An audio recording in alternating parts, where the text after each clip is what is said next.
విద్యార్థుల జీవితాలతో కేంద్రంలోని బీజేపీ ఆధ్వర్యంలో ఎన్డీఏ ప్రభుత్వం చెలగాటమాడుతోందని, తద్వారా ఎంతోమంది విద్యార్థులు మానసిక ఒత్తిడికి లోనై ఆత్మహత్యలకు పాల్పడుతున్నారని ఏఐసీసీ సంయుక్త కార్యదర్శి డాక్టర్ పాలకవర్మ పేర్కొన్నారు. విద్యార్థుల కోసం కాంగ్రెస్ పార్టీ ప్రత్యేకంగా ఒక యాప్ రూపొందించిందని, దాంట్లో విద్యార్థులకు విద్య గురించి తెలుసుకునే సమాచారాన్ని పొందుపరిచినట్లు పేర్కొన్నారు. శనివారం కాకినాడలోని జిల్లా కాంగ్రెస్ పార్టీ కార్యాలయంలో పార్టీ సమావేశం నిర్వహించారు. ఈ సందర్భంగా పార్టీ జిల్లా అధ్యక్షుడు మాదేపల్లి సత్యానందరావు మాట్లాడుతూ, కేంద్ర రాష్ట్ర ప్రభుత్వాలు అధికారాలను ప్రజాధనంతో సంబరాలు చేసుకుంటున్నాయని విమర్శించారు. కాంగ్రెస్ పార్టీ ద్వారానే అన్ని వర్గాల వారికి న్యాయం జరుగుతుందన్నారు. అనంతరం పాలకవర్మ మాట్లాడుతూ, విద్యార్థులు ఎంతో కష్టపడి చదివినా నీట్ పేపర్ లీక్ కావడంతో వారి జీవితాలు అయోమయమయ్యాయని, తద్వారా సుమారుగా 20 మందికి పైగా విద్యార్థులు ఆత్మహత్య చేసుకున్నారన్నారు. ఇంత జరిగినా ప్రధాని మోడీ, కేంద్ర విద్యా మంత్రి ధర్మేంద్ర ప్రధాన్ స్పందించలేదన్నారు. నీట్ పేపర్ కాకుండా యూపీఎస్సీ, ఆర్ఆర్బీ, ఎస్ఎస్సీ, టెట్ వంటి పరీక్ష పేపర్లు కూడా లీక్ అయి వాటి ద్వారా బీజేపీ పెద్దలు లాభం పొందుతుంటే విద్యార్థులు, వారి తల్లిదండ్రులకు ఎంతో నష్టం కలుగుతుందన్నారు. ఈ పరీక్షలకు విద్యార్థులు సుమారు 1,32,00,000 ఖర్చు చేస్తుండగా ప్రభుత్వం 142 కోట్లు ఖర్చు చేస్తుందన్నారు. కాంగ్రెస్ పార్టీ యువ నాయకుడు రాహుల్ గాంధీ విద్యార్థుల కోసం అండగా నిలిచారని, రాజస్థాన్ రాష్ట్రంలో జరిగిన ఒక కార్యక్రమంలో పాల్గొని విద్యార్థులకు మద్దతుగా నిలిచిన సంఘటనను గుర్తు చేశారు. తమ పార్టీ ఆధ్వర్యంలో కొత్తగా ఒక యాప్ రూపొందించామని, దీనిలో విద్యార్థులు హాజరయ్యే ప్రతి పరీక్షలకు పూర్తి వివరాలు ఉంటాయన్నారు. సమావేశంలో పార్టీ కాకినాడ సిటీ అధ్యక్షుడు చెక్కా నోకరాజు, నాయకులు మల్లిపూడి రాంబాబు, తాళ్ళూరి రాజు, మట్టా ప్రసాద్, లలిత, దనకొండ, కాంగ్రెస్ నాయకులు తదితరులు పాల్గొన్నారు. I'm sorry to say, but this is not the way how a system should function. Any leakage which is happening, it does not happen from outsiders. It happens when there is a penetration within the system itself. And they are not taking the future of India seriously. Education is the base of progress of any nation.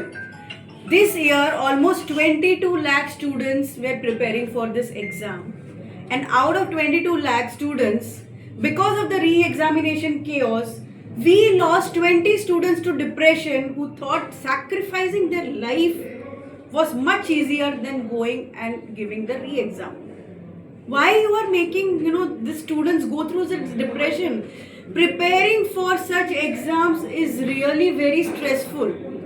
I am myself a doctor. I know how this preparation goes, and I know how stressful it is. So please stop playing with the future of the students. And Rahul ji has recently conducted విద్యార్థులు మరియు యువత ఎదుర్కొంటున్నటువంటి సమస్యలపై వివరణ ఇచ్చుటకు AICC all India Congress committee వారి ఆదేశాలతో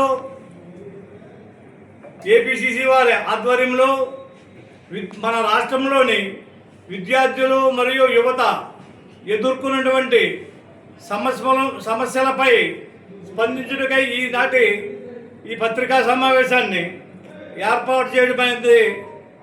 ఇక మన ప్రియతమ నాయకుడు రాహుల్ గాంధీ గారు గత నెల 17వ తారీఖున రాజస్థాన్లోని కోటాలో ఛాత్రోంకి గూంజ్ కార్యక్రమం ర్యాలీ నిర్వహించి అచ్చట విద్యార్థులు, యువత ఎదుర్కొన్నటువంటి సమస్యలపై చాలా విపులంగా తెలిపి ఉన్నారు. ఎన్డీఏ ప్రభుత్వం ఏర్పడి 2 సంవత్సరాలు పూర్తయినది. ఈ 2 సంవత్సరంలో ఎంత మాత్రం అభివృద్ధి కనిపించలేదు. నిరుద్యోగ సమస్య పెరిగినది. పోతే హిందువులమంటూ హిందూ దేవాలయాలకు వచ్చిన విరాళాలను కూడా వాళ్ళు వదిలిపెట్టకుండా లూటీ చేసి ఉన్నారు. విద్యార్థులు, యువతకు ఎటువంటి ఉపయోగం కూడా లేకుండా పోతున్నది. ఈ 2 సంవత్సరాలలో అభివృద్ధి లేకపోయినా ఉత్సవాల పేరిట కార్యక్రమాలన్నీ జరుపుకుంటూ ఎంతో ధనాన్ని వ్యయపరుస్తున్నారు. ఇకపోతే మన కాకినాడ జిల్లా కాంగ్రెస్ పార్టీ ఆఫీసులకు